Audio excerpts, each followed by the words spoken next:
Welcome to the Golden State Media Concepts Travel Podcast, the show that gives you advice on everything travel. We explore places you've always wanted to go, as well as giving tips for traveling in those places. We'll give you advice on the best sites for travel tips, information, and discounts. Join us as we travel the world, explore cultures, and meet new people. The Golden State Media Concepts Travel Podcast has got you covered.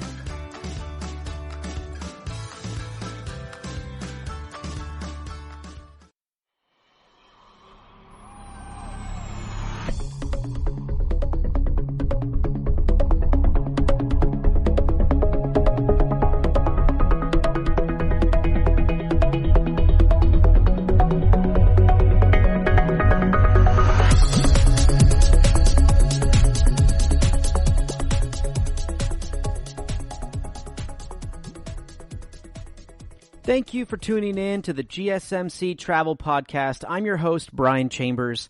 Hello and welcome to the podcast, guys. I hope you're all safe and healthy no matter where you are in the world. So that's right. It's time to grab your favorite beverage or anything that would make you happy right now as we are going to dive into some travel topics. That's right. And today we're going to be talking about working abroad, as well as my experiences teaching in South Korea, and also ways of teaching online that will allow you to travel. And stick around to the end of the show so you can find out some great tips of making the most of your business trip. So let's dive right in, guys. So the big question is that many ask, I want to travel and live abroad, but I have a lot of different restrictions. Those restrictions can be financial. So you might be looking at that bank account and telling yourself, how is it possible for me to go abroad and teach and work? I mean, it can be something that's a big downer. That can be a big downer. So you want to consider looking to work abroad because the cost of living where you are might be really high. You're not getting enough vacation. You're not getting to see the world like we want to. So we want to get out. Well, working abroad can help accomplish, if not all of those, many of those aspects. So I want you to consider looking at that.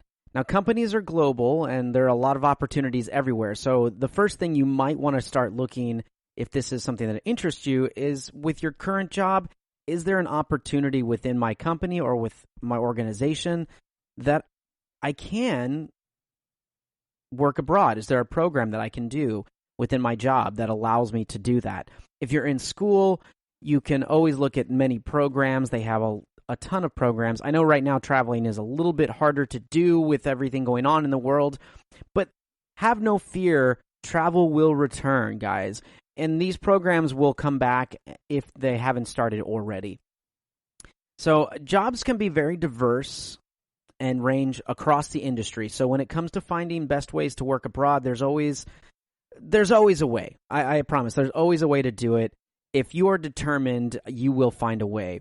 I had this discussion with my older brother the other day. We were talking about coming up on his 40th birthday, and we were just discussing big trips that we would like to take and those bucket list things that we always talk about and have written down. And he was in the middle of a job shift as well, one that he really was excited about. He used to do a lot of travel when he was younger, starting out, just because his company would force him to take business trips, and he would get to see the world and actually go and be in places for long periods of time. And then, of course, he had a family and wanted to be more centrally located or have his put down roots. So he was able to provide and be there with his family and his kids and his wife.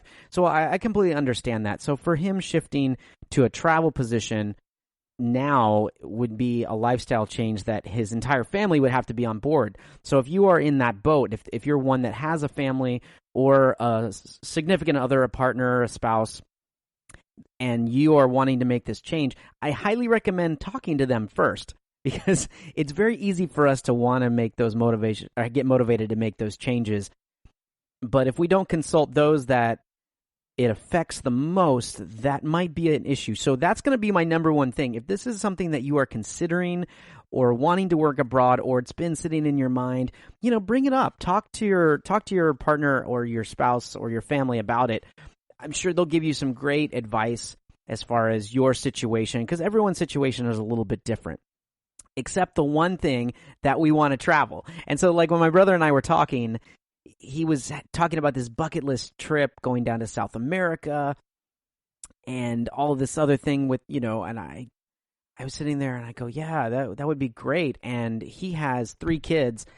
I actually don't have any kids. My wife and I, we have roots that we've put down, but we don't have any kids. So for us, it's a lot easier to think about those types of trips when we want to pick up and go. But he was very determined. And I also brought up the question, I said, would you ever want to go live abroad at one point? And he said, well, I wish I could, but I have my kids. And I said, what if you didn't have your kids? And he's like, well, I'd talk to my wife, and I think that we'd probably love to do something like that.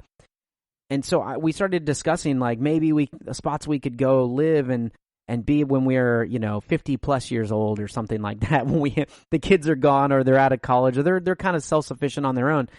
And we joked about it, but I said, you and I could go do something. We could go travel. And he thought about it and he goes, well, wouldn't that be too old? And so I started looking into this, and it's not too old, guys. There's actually a ton of jobs out there or ways to get work abroad. There's so many different types of jobs that you can do, and we'll get to the online stuff, but if you want to physically be in certain countries and live there and travel, there are ways to do that. But you have to do 2 things first. And the number one rule of when you're working abroad is you need a visa. I mean, that's just plain and simple. You need to get a visa. And the second one is a passport. If you don't have either of those, first of all, if you're traveling right now, you should have a passport. If you don't, I don't know how you're traveling. So you should have a passport. For all of our travel listeners, that should be a given right now. But the first rule is always a visa, so you're going to want to get that. Those are the keys to working in a different country. At least legally, those are the keys to working in a different country. I have traveled places where I know a lot of people come and go, and they're not on a work visa. When I was fresh out of college, I was backpacking, and we were traveling, and we met a lot of people that were traveling kind of the same as we, but they would do some under the table jobs and freelance where they could just make a little extra money while they were backpacking. I did it the other way. I saved up money as I was getting through, and then we did a budget-friendly backpack for like 5 or 6 weeks. But if you want to legally be working, you're going to want to make sure that you have your visa and your passport. Those are 2 big things. Now, for those of you that are on the younger side of things in your 20s or just getting out of college or still in college, an idea for you would be to look at a holiday visa. Holiday visas are great. They can typically go up to about 2 years. That's usually the length of stay for a holiday visa. So that gives you a chance to really explore the country, work there, be there long enough, immerse yourself in the culture, and really feel like you were abroad and let you just enjoy. The other, if you're more of, let's say, a seasoned traveler, or you're a little bit older, you're in your 30s or later, a work visa would be something that you would want to look into. These can be a little harder to get. So you want to make sure you plan ahead, do your research, before deciding where you want to go. Once you know where you want to go, you want to just make sure that all the requirements you have are in place, all the documents, the consulate you have to go to, what you need to submit to get that visa, any of the fees, because some of the fees will change. Depending what country you're going to, the fees will change for your visa, whether you're getting a holiday visa or a work visa. Sometimes it's just a one flat fee. Sometimes it's a recurring. When I was traveling to China, the visa was really, really cheap. Actually, it wasn't too bad. But when I was traveling to South America, the visa, when we went to Buenos Aires, it was a little bit cheaper. but we wanted to fly up to Iguazu Falls and to go, and that was still in Argentina, so we didn't have to get a visa for that.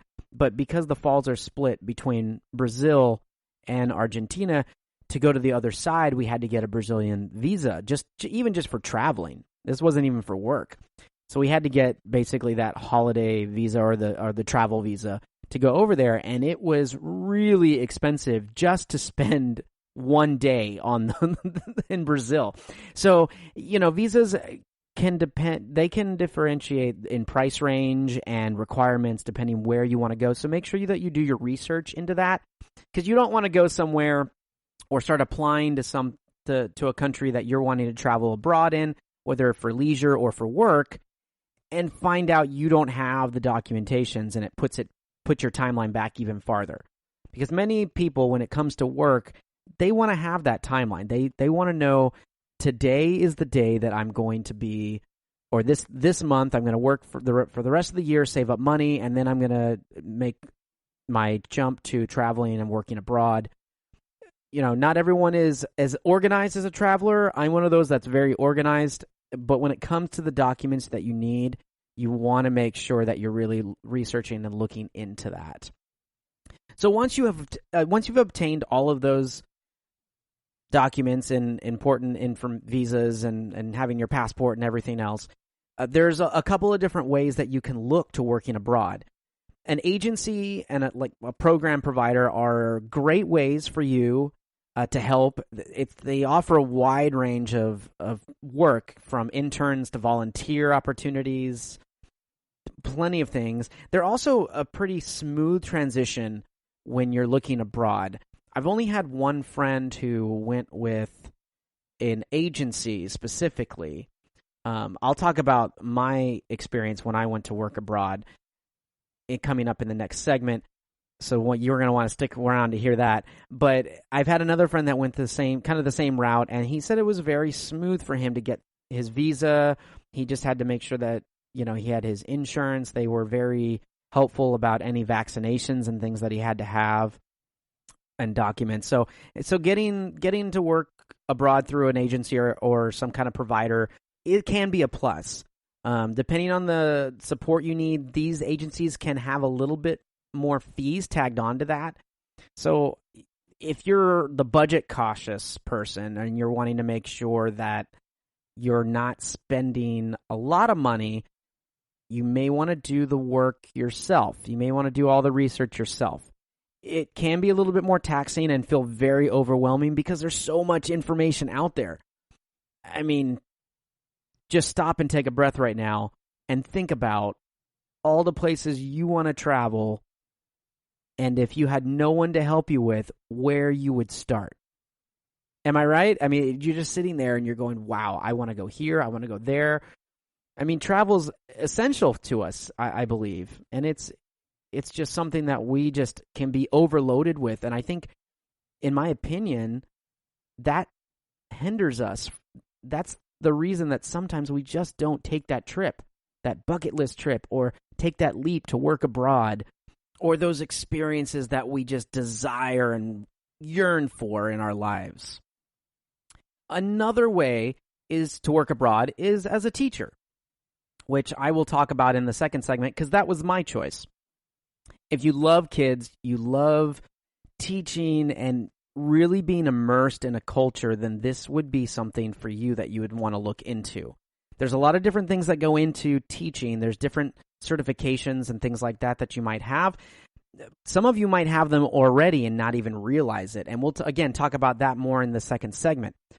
But the thing about teaching is it's never about the money. You have to realize that. Now, there are certain countries you can go to that you can teach and make more money than others. And there are certain countries that you can go teach and you're going pretty much for the experience and helping to sustain your life living abroad and traveling. It's not going to make you rich, but it's going to make you rich in culture and be extremely rewarding. I think it's a great thing. Teaching abroad can really make you a better person living in that community. Now, Some things that you want to watch out for are depending on where you're teaching and certain companies that you go through, because there's a lot of different things out there. So you need to be really, really diligent with your research when looking at those. And I'm going to talk about one again in my second segment. The last one I'm going to talk to you guys about is freelance, more like a digital nomad. Travelers, web designers, vloggers. The vloggers have become huge. Photographers, those are really big. And even as I sit here and talk to you, podcasting, those are all types of freelance jobs, digital, what they call the digital nomad, right? Where you can do almost anywhere and you can earn a living that allows you to be a little bit more free with your schedule. So you're not tied down to a specific job in a country, but you're choosing to be there and do your own work on the side. So the one thing and people say, man, that's the best decision. And yeah, it can be phenomenal and great, especially when you have and you can structure your own day the way you want to with work and play. Because I believe that you should work hard and play hard. You got to play just as hard as you work. And you just have to be a little careful with that, because sometimes people think, oh, I'll vlog. I'll just walk around taking pictures and the camera and everything else. And there is a lot more that goes into it than people realize. There really is. The same thing with freelance writers, especially if you're doing interviews or you're meeting with certain people. They may have a schedule that they plan out for you, or things may take a lot longer. And if you're a freelance worker, you want to go to different places, you may only be limiting your time in certain areas unless you're doing specific things in that country or in that destination. So you want to make sure that you look at that. But freelance and digital jobs can be a phenomenal way to travel. And recently, in the later year, or the past couple of years, has become a really big thing. And I think that's wonderful that that's happening. I wish when I was younger that this was a little bit more of an option going forward. It's crazy how it's really sprung. So those are some ways for you to work abroad. So don't think that you're too old or too young to be able to take those chances. There's so many different types of ways to get involved out there, but I wanted to give you a couple. So coming up after the break, I'm going to talk about my own experience working abroad in South Korea. So you don't want to miss it.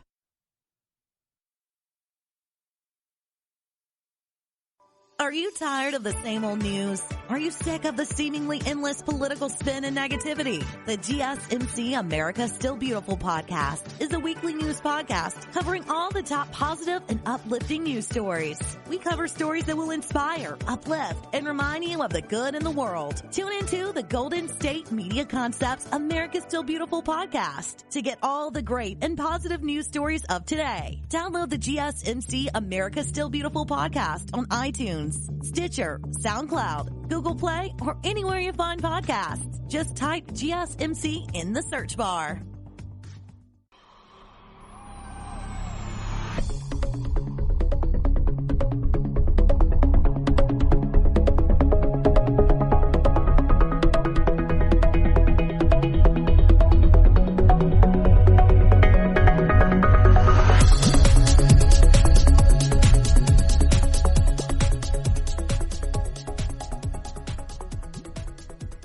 We just finished talking about traveling abroad, different jobs that we can get when we want to travel abroad, and the fact that it isn't too late to do it, no matter what your age is, whether you're just getting out of school, you're in college, or you decided to make a career and lifestyle change later in your 30s, 40s, and even 50s, it is possible to do. Make sure you stick around to the end of the show when I give you my tips for making the most of your business trip. Right now, we're going to jump into something that is near and dear to me, my experience teaching in South Korea. That's right, I said it. I was in Korea for almost 2 years. Teaching in South Korea was fantastic. One, it gave me the chance to be abroad, immerse myself in the culture, and it gave me experiences that I will never, ever forget. And it is something that you can do. I did this when I was a little bit younger, and it came about after I got out of college. It wasn't right after I got out of college. I decided to go travel and backpack and things, and in another show we'll talk about that. But I was doing the whole, what do I do with my life?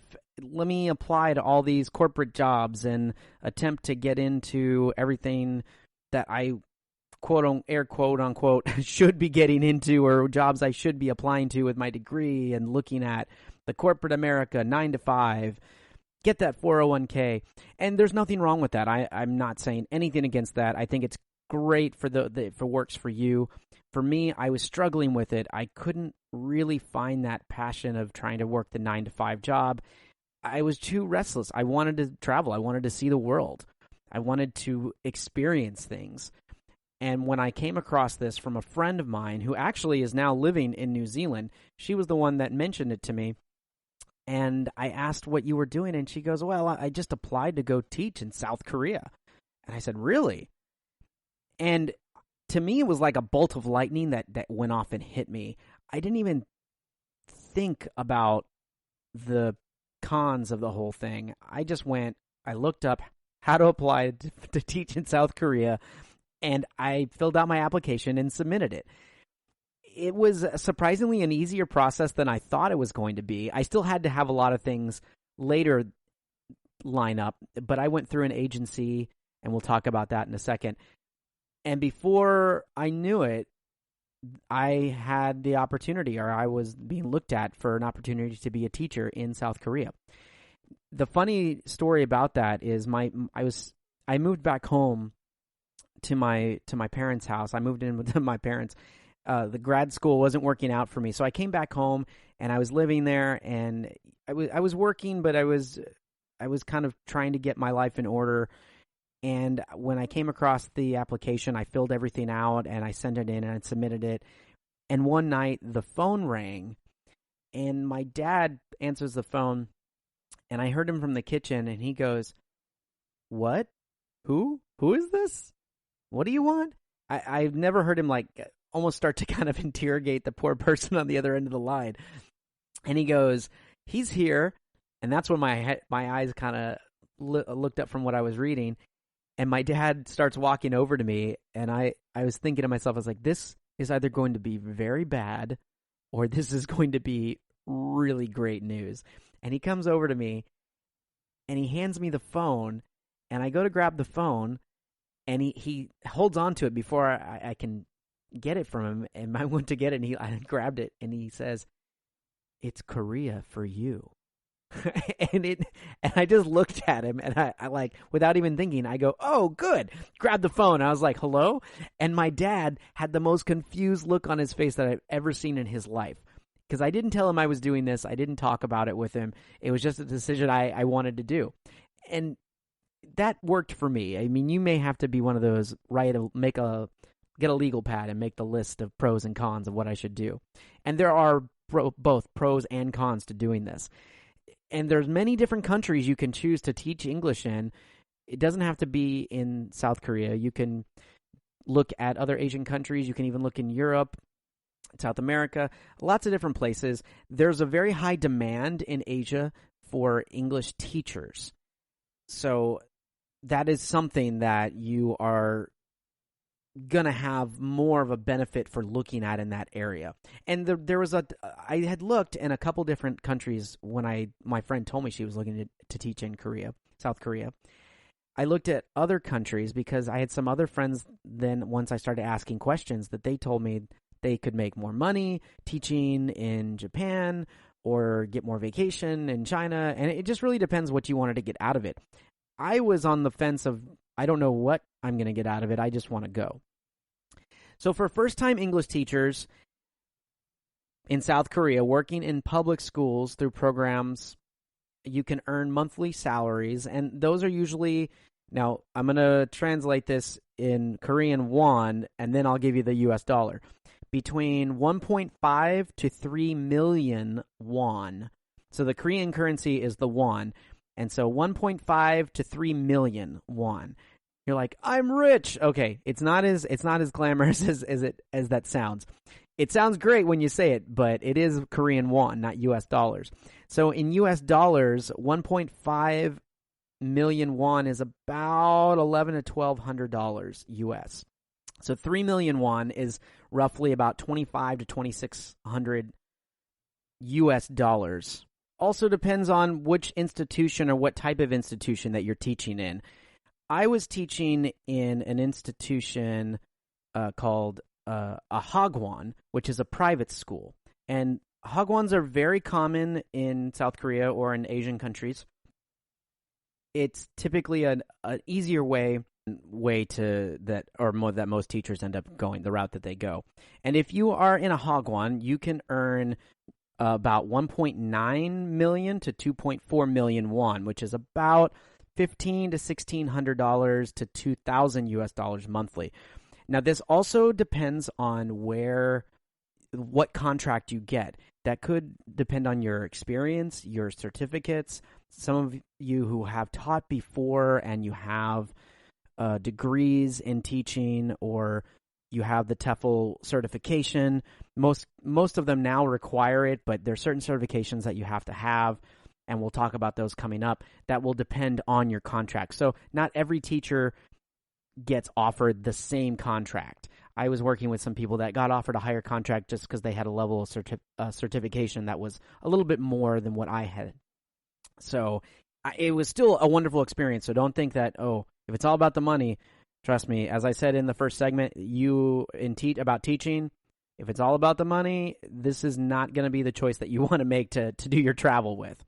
But it can be a great way to get some fantastic income. Most English teachers in Korea will be able to save about 50%. I was able to save some money. I did a lot of traveling when I was over there. So for me, I didn't put away as much money as I probably should have. But what I was getting paid, I was making almost 2 million won a month. I was making about 2 million won a month. So I was close to about anywhere between 2 and 2.5. I'm trying to think of it now, but I was making good money. So I was making almost close to $1,500, $1,200 to $1,500 a month. And I was putting away about half of that originally when I started. And then the company I was with gave me a salary bump, and I was making closer to $1,800 to $2,000 a month, which was a little bit more, 2.4 to 3 million won a month. And this afforded me to even take more trips and still save some money. I ended up spending a lot more on travel, getting certain experiences that I never would have been able to do in my life, which was the whole point of going over there and working. Because I looked at it as a way for me to get away and experience life and not just have to have that 9 to 5 mindset. But if you're there and you want to make some money while experiencing and traveling, you can put away about 50% and live comfortably on that. The ranges can be between 500 to 1,000 per month that you can save, and you can just to make sure that you're not spending it. What I would recommend doing when you set up your account with the bank, whatever company you're with, either the provider or the school will help you set up your bank account, and you'll just want to transfer money back home to your account. So if you have an account somewhere back home, put it there and make sure that you don't touch it, and then just use your bank account that you have in South Korea, which will keep you from spending that money, which was what I ended up doing, which is how I was able to save some other funds instead of spending it on trips, because I would have spent it all on travel if I could have. I love to travel, if you can't tell from this. Well, cost of living. Speaking of cost of living, most places will provide you with an apartment or give you extra money so where you can find an apartment. They'll help you seek out an apartment. Most of them will do that for you. They want their teachers relatively close, so you will be able to walk to work, or the public transit will be very easy for you to use and get to the class and teach.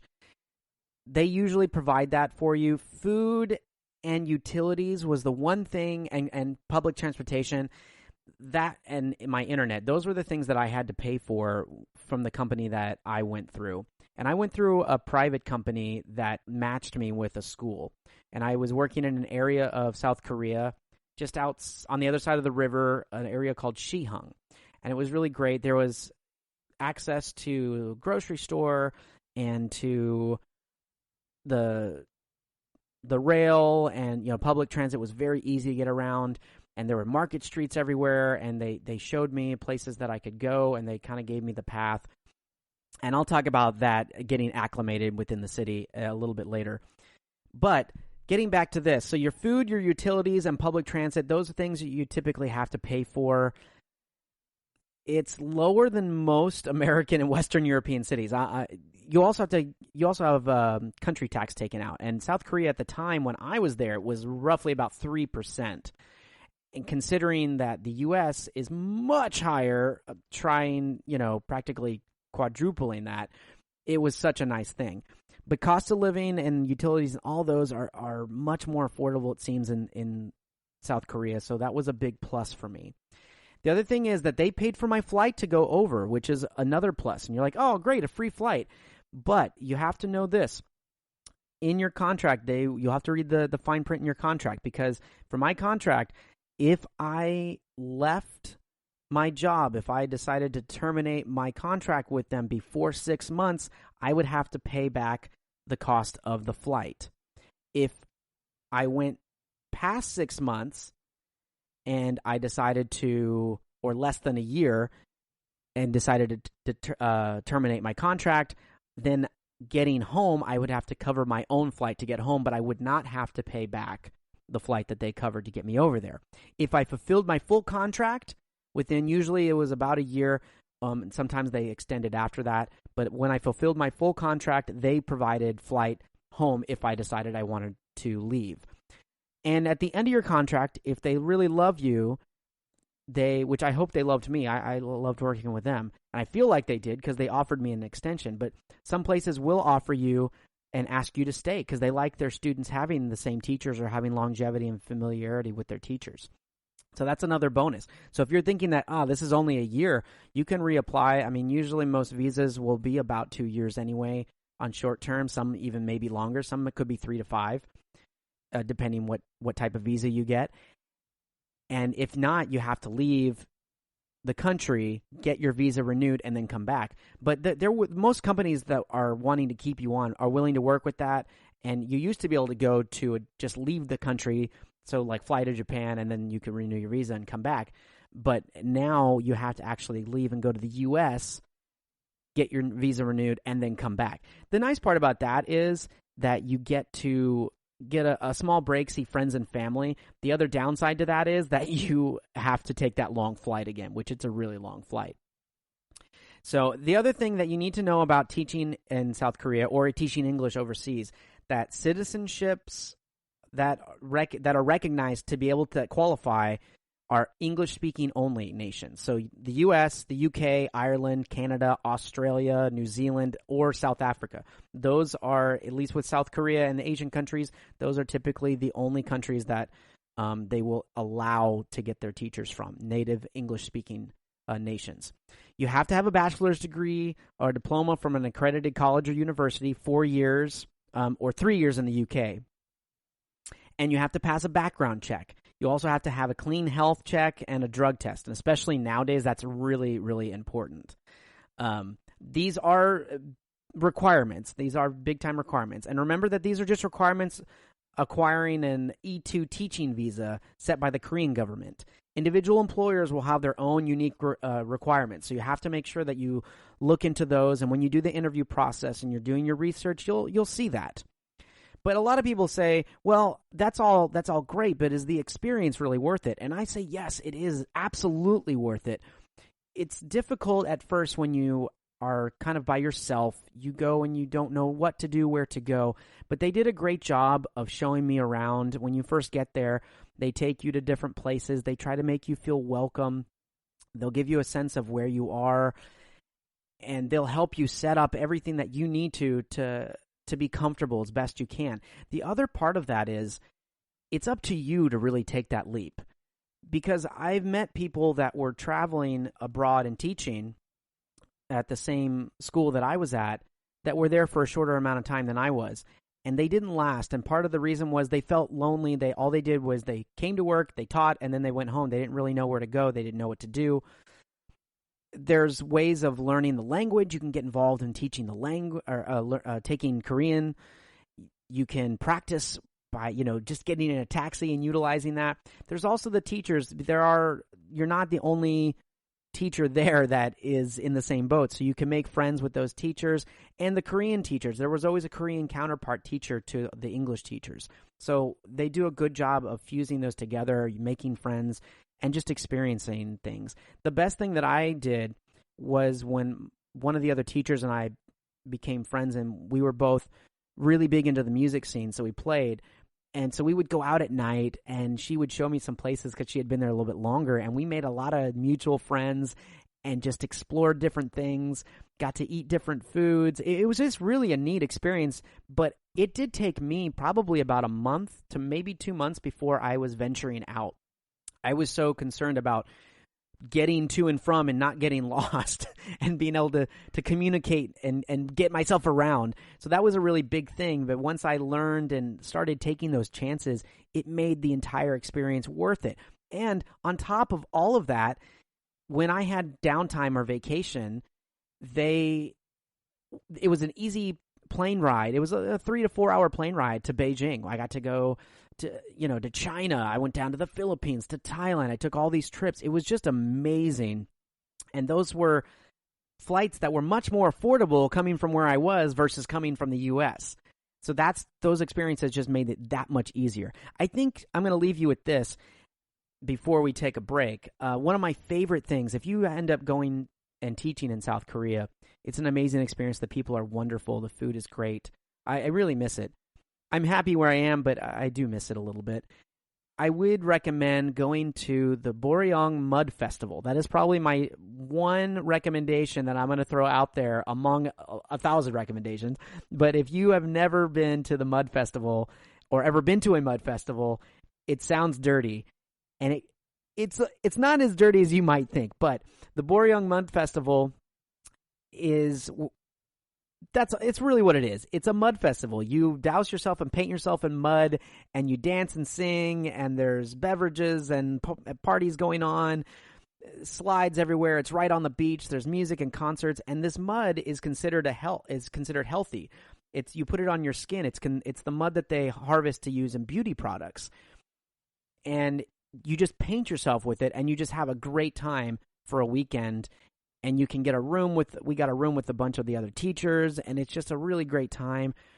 It's definitely not for the older generation, but I would say if you're in your 30s, maybe even late 30s, maybe even 40s, it's something that I think you should check out. Unless you're just a festival person, then at any age, I think you can go. After the break, we're going to talk about teaching English online. This will allow you to have a little bit more freedom with your travel, so stick with us. Tired of searching the vast jungle of podcasts? Now listen close and hear this out. There's a podcast network that covers just about everything that you've been searching. Hey! The Golden State Media Concepts Podcast Network is here. Nothing less than a podcast bliss with endless hours of podcast coverage. From news, sports, music, fashion, cooking, entertainment, fantasy, football, and so much more. So stop lurking around and go straight out to the Golden State Media Concepts Podcast Network. Guaranteed to fill that podcast itch. Whatever it may be. Visit us at www.gsmcpodcast.com. Follow us on Facebook and Twitter, and download us on iTunes, SoundCloud, and Google Play.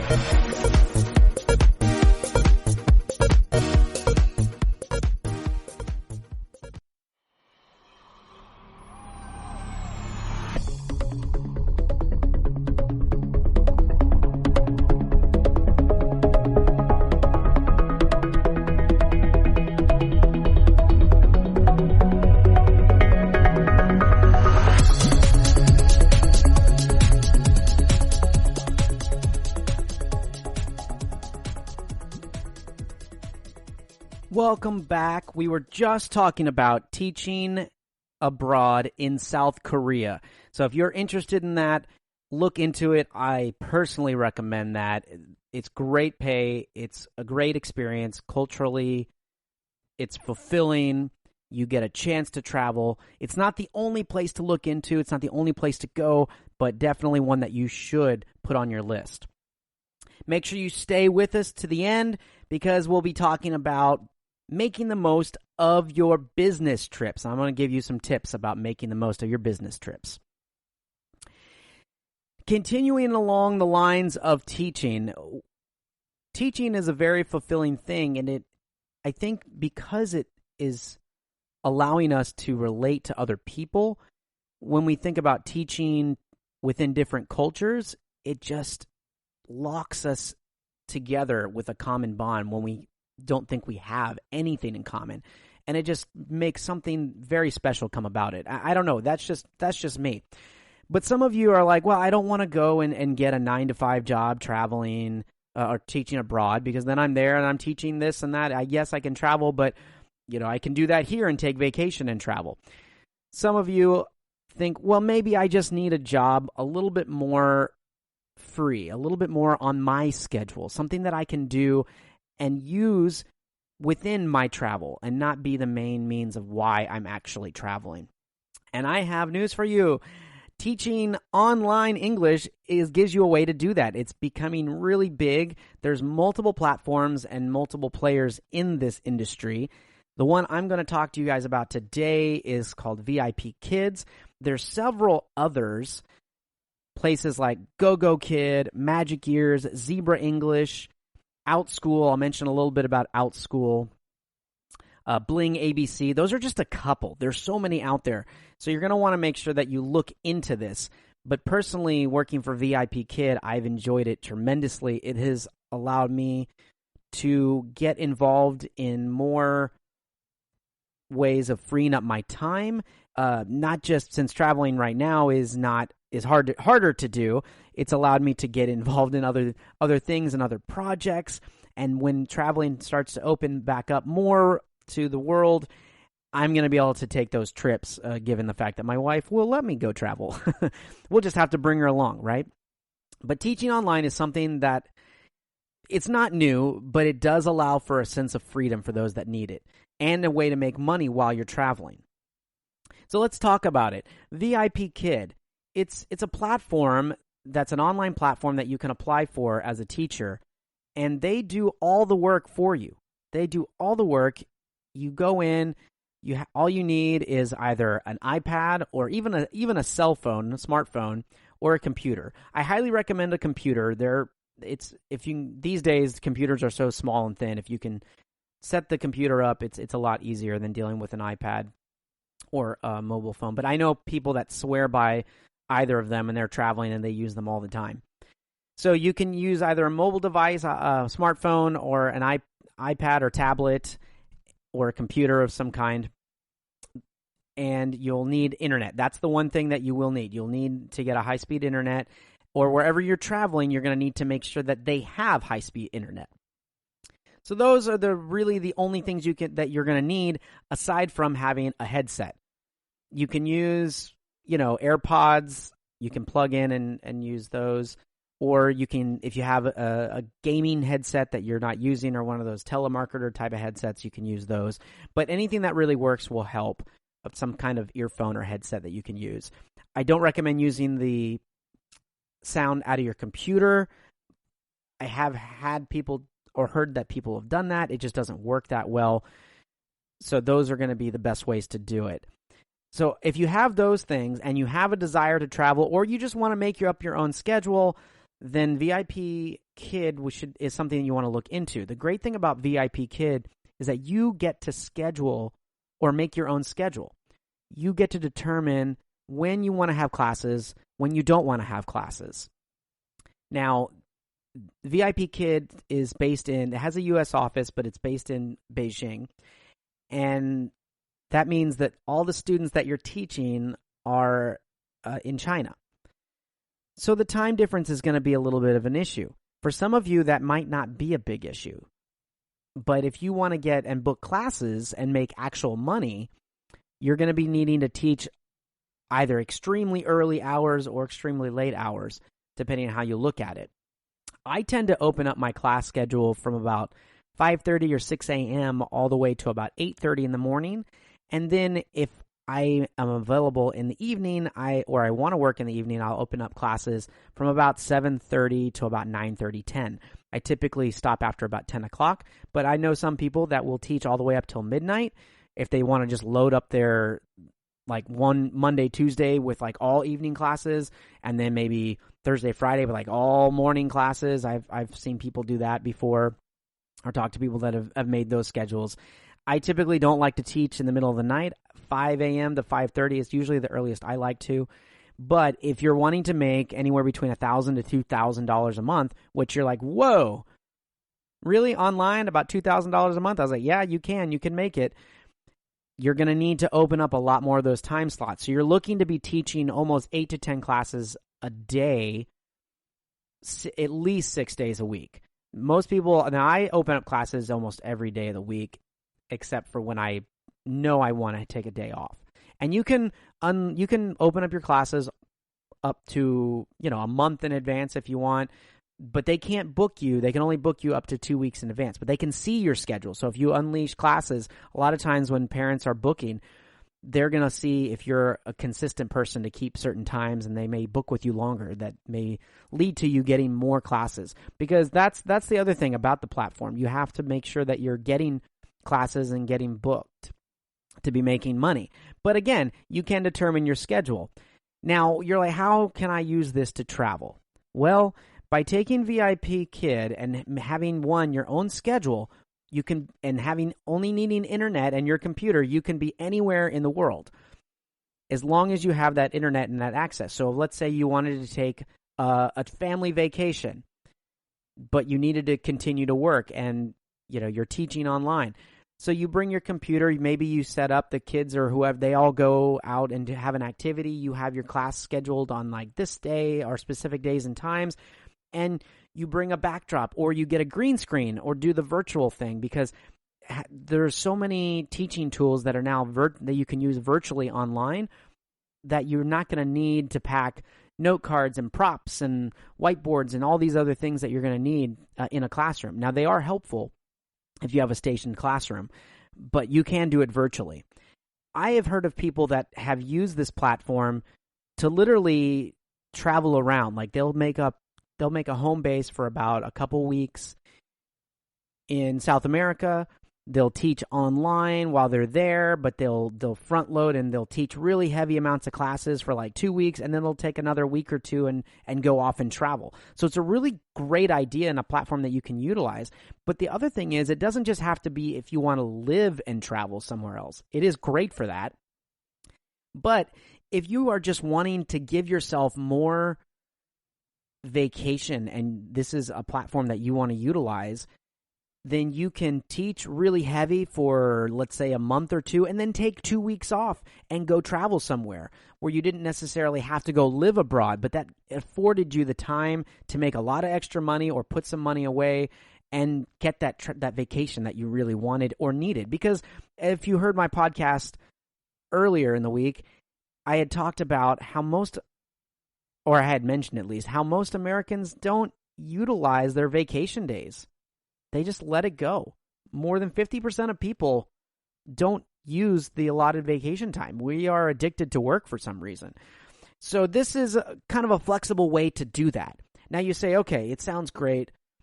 How can I go about doing this? Well, you have to apply, first of all. So you can go to vipkid.com and you can find out how to start applying. You'll fill out an application, and then you have to have a 4-year degree. So some of the other platforms don't necessarily require that, but you have to have a teaching degree or a 4-year degree to be able to apply with the Vipkid company. Some of the other ones are a little bit different, so they don't require that 4-year degree, and I'll mention one in just a second. But for this one, you do need to, and you'll have to upload documents, fill out the application, and then you're going to have to do a mock trial class. So you'll do these videos, and you'll have these kind of prep videos that you'll have to watch, and it's like orientation that you'll have to prepare for your mock class, and then you'll go in with a live person, and someone actually will be there with you, pretending to be the student, giving you that mock class, and you will actually be teaching them. It won't be a full class because classes are only 25 minutes. Some of them are a little bit longer. When you get into more certifications, you have the option of teaching longer classes, up to, I believe, 50 minutes is their top length. The classes that I teach are all 25 minutes. So they do about a 10 to 12-minute mock class. So you get the feel and the idea. And they'll be looking for certain things. They'll be looking for your TPR, your total physical response, how you interact with the student, the speed at which you speak, and how you apply the concepts in which you were trained through the previous videos. Now, if you don't have a Tefl certification, I believe now Vipkid requires you to have a certification, but they have a way of going through their platform and program where you can do the 60-hour certification through them. They also offer different incentives for teachers where they teach Chinese classes, or if you're purchasing classroom items, you get discounts through promotional things through the company. So it's really kind of great. But you are an independent contractor with them. Their contracts are 6 months at a time, and then you can renew. And now let's jump into the base pay. Now that you kind of have an idea, the base pay is typically it's usually about $7.50, and you get paid per class. So it's for every 25 minutes. So you start with your base pay at $7.50. And you're like, well, that's not a lot. It's not, but when you teach 2 back-to-back classes, you're making $15 just with your base pay. Now they have, just for showing up to class, you get incentives, and you get to make money on top of that. So there's different tiers that you start adding on. The more classes you teach, the higher that tier is added to that total. And so you're looking at starting out making per hour, if you're teaching them back-to-back classes, anywhere between $16 to $20 or $16 to even $22 per hour, which at that point starts to sound a lot better, right? Great, I know. That's kind of what I was. I saw it and I was like, But it also depends on your experience and the level of certification you come in applying to that will determine your base pay when you start out. So make sure that you look at that. The other thing that you have to make sure that some people don't pay attention about this, if you're one of those people that is a little bit looser about your schedule and you're like, oh, no, I can't teach now, or this is not a large income for you, and you're just doing this as a side job, be aware that if you are canceling classes or not showing up, you lose money in that sense. So if you cancel within 24 hours, or you have more than 24 hours that you cancel a class that was booked, it will cost you about $2. If you cancel in less than 24 hours, it'll cost you around $10 to cancel that. And so now you're looking at, well, I'm losing money. So that's no good either way. And, you get charged as well for not showing up to a class. So if you are not an early riser, make sure that you probably want to look at booking or opening those time slots in the evenings, or if you're a night owl, the 12 a.m. on type of time frame. So the time difference can be an issue for some people. If you're on the West Coast, it's a little bit easier. You don't have quite as early as the morning. If you're on the East Coast in the U.S. and you're teaching it, you're going to have some really early mornings, so it may not be the right fit for you. But if you're somewhere else in the world and you use this as a platform to making money while you're traveling, it's great. And if you happen to be in different areas in different countries where the time frame lines up, it might change your time frame, so you may not want to stay in the same place. But it is just one of many ways that you can. And I've had a wonderful experience. I mean, the other thing is the kids are fantastic. They're such a joy. You learn a little bit from them. Just in teaching in general, it can be very enriching. If you're not one that loves to teach, again, this might not be for you. But I've enjoyed every kid that I've gotten a chance to teach. They may not all stick with me as the greatest student I've ever had, but they all offer some wonderful insights into their lives. And it's really neat to kind of see them in their home, in their own element, and they love to share things with you. And you just get really engrossed in the conversation sometimes, and you have to make sure that you're teaching your content. Because VIP, the platform, they give you all the material. They give you the slides and what has to be taught and the lessons that need to be done. So really the only prep work that you're doing is any rewards or props that you need. And again, we talked about being able to do those virtually if you're traveling and things like that. And just having your equipment there.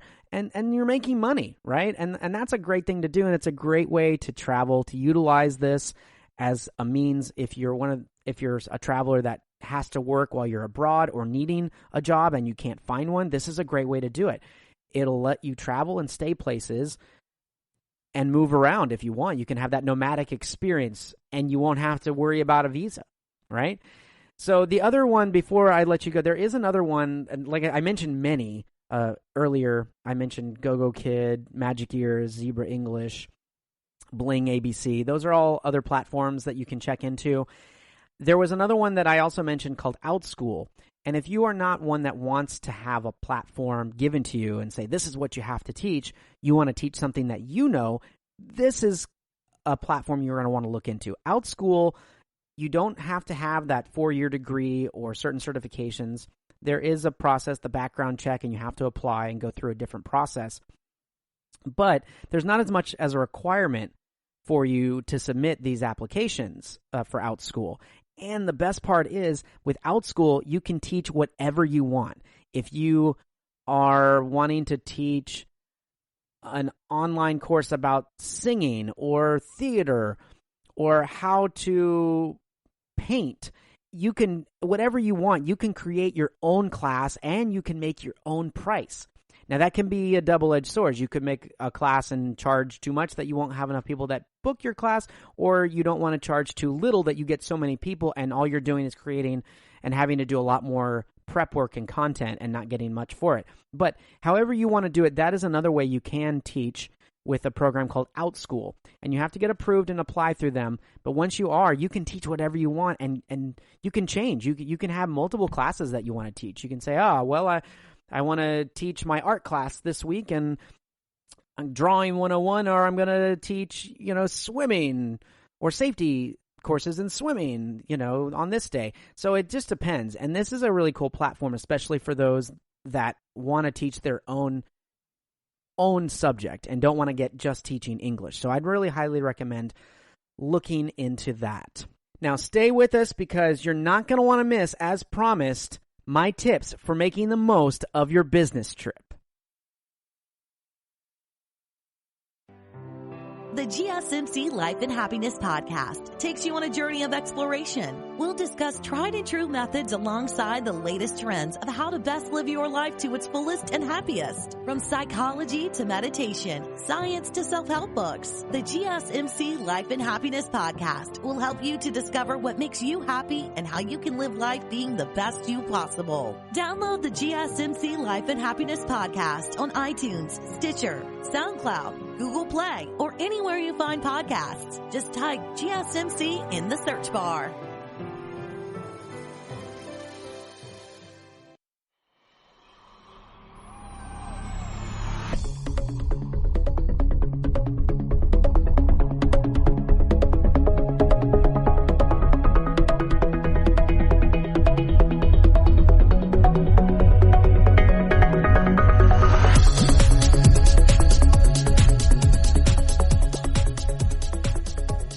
Welcome back. We were just discussing ways of making money online and most notably teaching English online and being able to do that from anywhere you wanted to travel.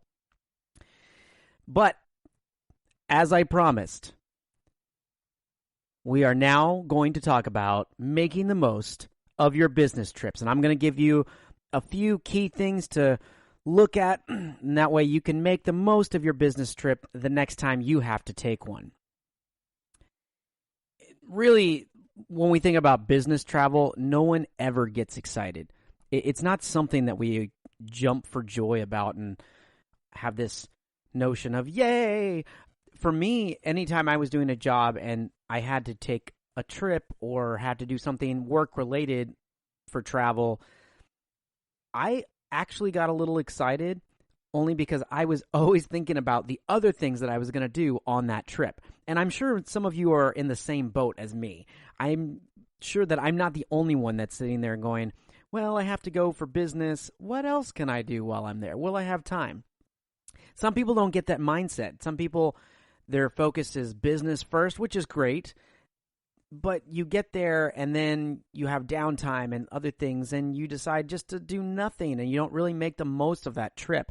And especially when those of you love to travel or you always talk about how you don't get a vacation, this is a great way to kind of extend that or maybe inspire you and give you a little bit more of a taste for future travel or future destinations that you want to try. Maybe you make you want to go back to that same place where you're not there for work, you're there for pure vacation. Because reality, business travel can be exhausting. I mean, let's just be real about it. You don't have great sleep sometimes, or you're in meetings all day and you have disrupted sleep because of the time zones. You don't really exercise. For those of you gurus that are like the morning get up, go to the gym type of thing, I applaud you. I love being healthy. I love working out. I love exercising. But when I'm traveling, exercising is kind of the last thing on my mind. The other thing is that we don't think about is our choices in food when we travel for business. Now, this has never been a big thing for me, but countless times I've talked to my dad, and he comes back from a business trip, and I say, hey, how was it? Did you get a chance to go do anything or eat something really neat? And he's like, no, I ate at the hotel. I just ordered room service. Or I was at the hotel bar or whatever restaurant was like right there, or the group that he was with, the business companions, wherever they went to eat, he went to eat. So sometimes he had a really neat experience. Other times he didn't really go that extra mile. And I always thought that was kind of sad in my mind. I love you, Dad. I love you. But I'm one that loves to travel. He loved to do the job and get back. I would love to extend my trip if I could. So, food choices to a lot of us when we travel in business are not always the healthiest. And the other thing is, internet can be unpredictable depending where you are. It's not always a 4-star hotel or something. You could be way out in the middle of nowhere where you don't have internet, and that means you don't have any social media or anything, which can be a really great thing. You can really experience where you are and doing other things besides getting on electronics or that social media. So how can you make the most of a business trip? I mean, it is tough. It is tough when you think about it. But there are ways to do it. And why should you do it? That's another question. Why should we even make a longer trip for ourselves or put more into a business trip? Sometimes going and taking that flight and working just exhausts us anyway. So why should we exert more energy to get more out of a trip? Well, it can actually rejuvenate you a little bit, give you that sense of freedom that you have wanting to get. Again, inspire you to take a longer trip if needed later, because we do need it. Most Americans don't take their vacation days. In fact, according to the U.S. Travel Association, more than half, roughly about 55% of U.S. workers reported that they did not use their allotted time off. 55%. That's insane. I wish I had time with my jobs. Now, my jobs are a little bit more free now as far as the structure I have. But when I was doing that 9 to 5 at one point, I would have loved to use, and I used every bit of vacation day. And I would have loved to have used more if I could have. So 55%, that's insane. That's just a cultural thing, I think, with the U.S., with Americans. We work so much. Or we think that if we're not working, we're not being productive. And that's not necessarily the truth. I mean, traveling and being part of the world is being productive. And so when you're on these trips, helping make and allowing yourself to have a little bit more of an experience while you're there can be super beneficial and a lot healthier when you think about it. So let's dive into a couple of the tips that we have here. So the first one, it's very simple. Plan everything in advance. That's the first step, because you have to make sure that you have available downtime. And that distinguishes the type of business traveler you are and what you're going for. You're going to have strange pockets of time off depending what you're doing. Sometimes you just have morning meetings, or you whatever you have to do is just early part of the morning, and then you have the rest of the day. Other times it's throughout the entire day, and you may have an hour here, 2 hours there, or you work all day until about 7 o'clock or 8 o'clock, and then you have the evening off. So how can we really determine that? Well, planning everything in advance will help you even for those pocket times of unexpected breaks that you get. It'll allow you to figure out a little bit more of what you want to do and what you can do. So to help with planning, I recommend that you stay close to your hotel when you have those pocket times, especially. And that means that you're going to want to look at the area where you're staying, what's around your hotel or host wherever you're staying, whether it's a house or an Airbnb or anything like that. You want to look and see what you can access in a short amount of time or what's around there, either restaurant-wise for food, activity-wise. You just want to know your area a little bit more, so you're going to have to research a little bit prior to your trip. If the weather's nice, you can enjoy exploring a little bit on foot instead of taking like public transit. So let's say you're at a hotel and you have about 2 hours and you wanted to go do this activity. Well, you might have tomorrow off or a little bit more time. Maybe you do that tomorrow, that activity tomorrow, or that excursion or experience the next day, and just go on foot when you have a short break and just explore. Don't even deal with public transit, because if you have to, sometimes that can be a little bit of an unknown when you have to deal with public transits in certain areas. And you don't want to have to rely on that, especially if you need to be back for a work-related event or meeting or something, especially when time is crucial. That could be detrimental to you. So just by getting out and exploring on foot, that's a great way. You can just go in, and that also will give you, if you didn't do any prior planning before, which you did because you heard this tip, it'll give you a sense of what's in your area.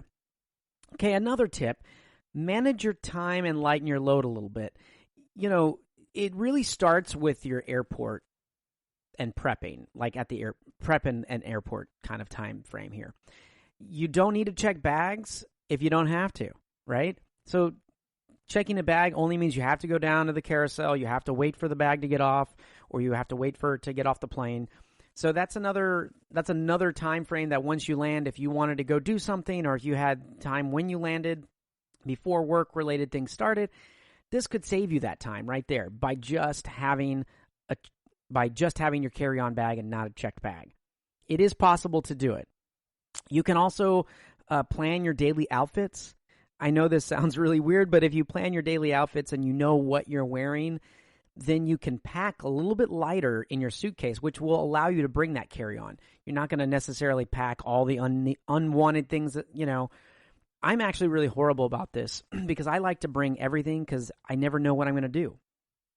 But if I had planned out everything day by day, what I needed, and then needed to pack some workout clothes or something on top of that, then I have it. And then I'm not having to overpack, and I'm able to take that carry-on, which I love to do.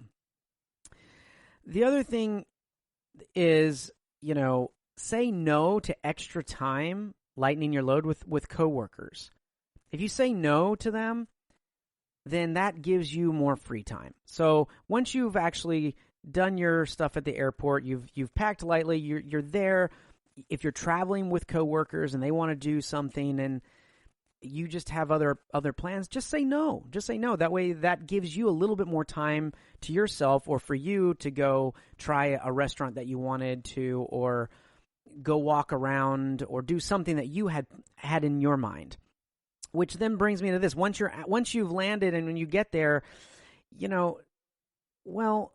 look elsewhere besides the hotel bar. It's very easy for us to just go downstairs to the lobby, sit at the hotel bar, get a drink.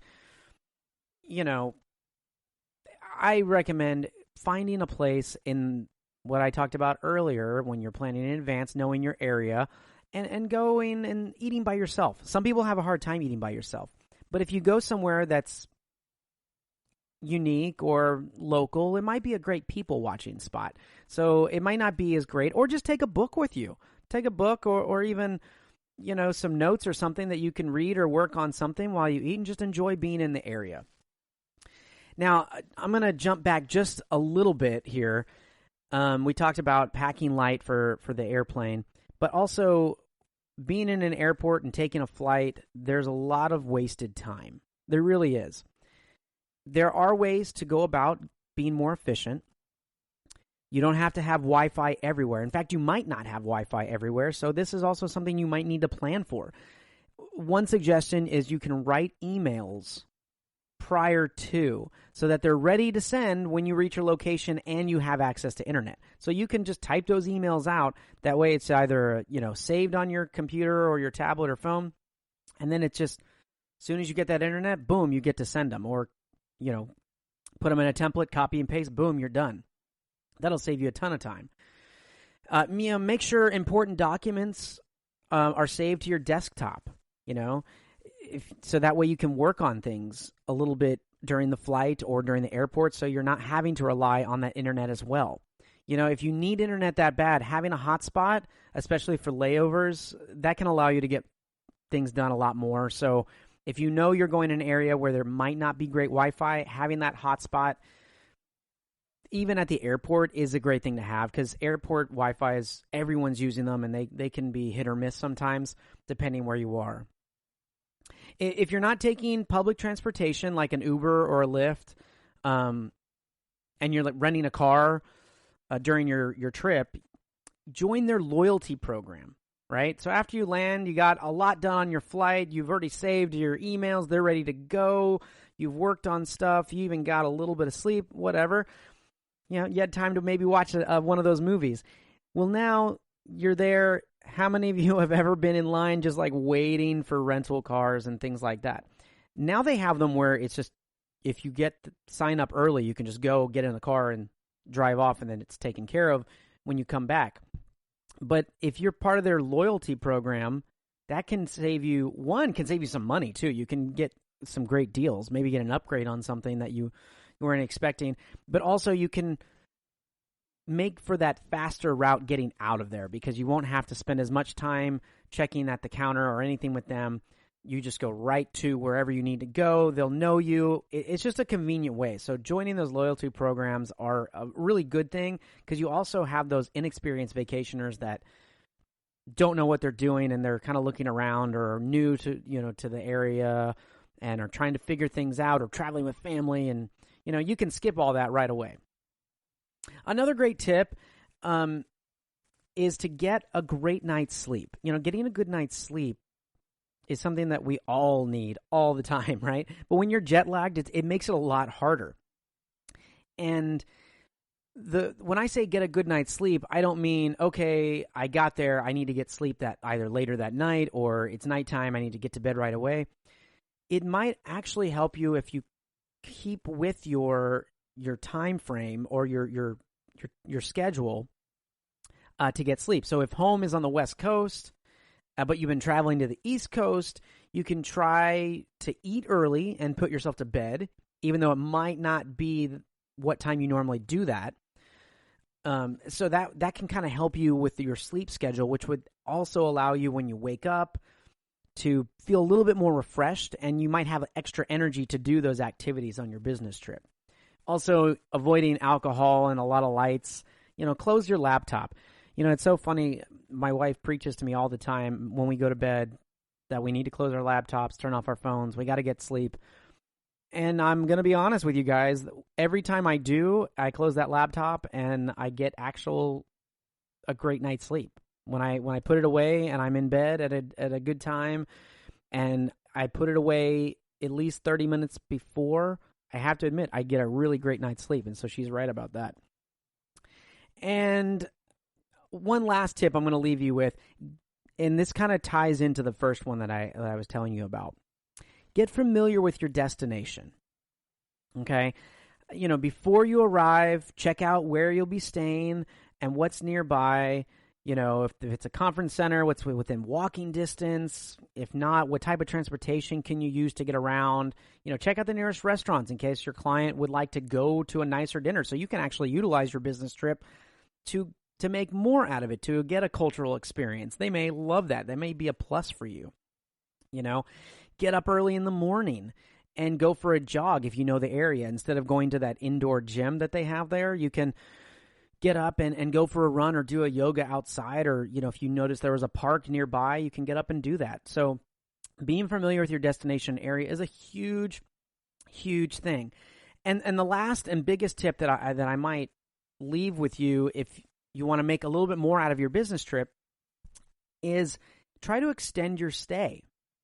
That may not be possible with everybody, but if you extend your stay, that gives you a little bit of time while you're there. You've done a little bit of research, you know the area. When you're there, even during your business trip, you're getting to learn more about the area.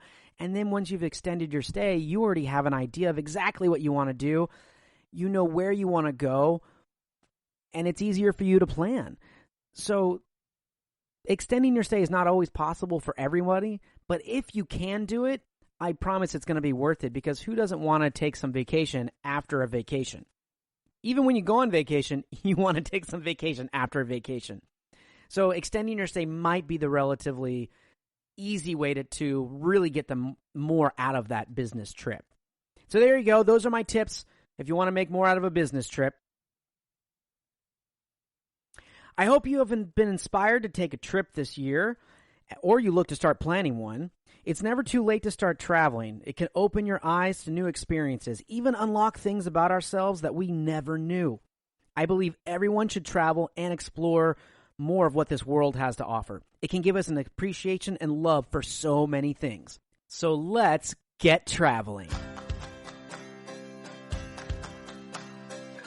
You've been listening to the Golden State Media Concepts Travel Podcast, part of the GSMC Podcast Network. You can find this show and others like it at www.gsmcpodcast.com. Download our podcast on iTunes, Stitcher, SoundCloud, Google Play, or anywhere you find podcasts. Just type in GSMC to find all of our shows from the GSMC Podcast Network. From travel to health and wellness to entertainment and life and happiness to sex and relationships. You can also follow us on Twitter and Facebook. Thank you, and we hope you have enjoyed today's episode of the Golden State Media Concepts Travel Podcast.